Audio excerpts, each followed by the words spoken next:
My name is Amma. I was born in a quiet village where dreams were larger than the houses we lived in. I grew up believing that education was the key to every locked door. Even when both my parents left this world too soon, I whispered to myself, Amma, you will still make them proud. School was my comfort. Letters became my friends.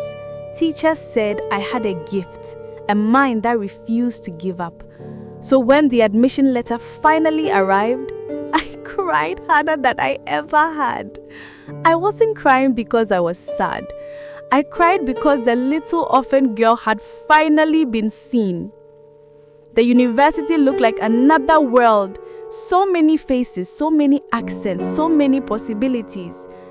I promised myself I would study harder than ever, that no distraction would take my eyes off the reason I came. That's when I met Kweku. He sat beside me during orientation, helped me find my department, and showed me where the best study spots were. He was funny, patient, and always ready to explain things I didn't understand.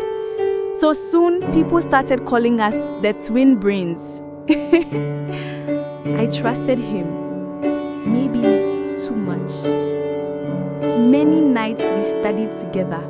We shared notes, jokes, and stories about our families. He became the brother I never had, or so I thought. Trust is a fragile thing. It breaks without making a sound. One evening, after a long day of lectures, we met again to revise.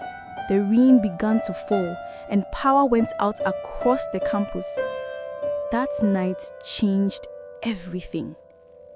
Not in a way I understood then, but in a way that would echo through the rest of my life. Days passed, weeks. I noticed I felt different, tired, restless, and scared. When I finally went to the clinic, the nurse smiled gently and said, "Congratulations!" I stared at her, waiting for her to explain. Congratulations? For what? My world stopped spinning that day. I didn't understand how it was possible. I had never been with anyone, but my body told a truth my mind couldn't accept. Fear became my shadow. Shame became my name. I tried to hide it for months, but secrets are heavy things. They bend your shoulders until you break. The whispers started, classmates pointing, lecturers avoiding eye contact. In the end, I left the university not with a certificate, but with silence.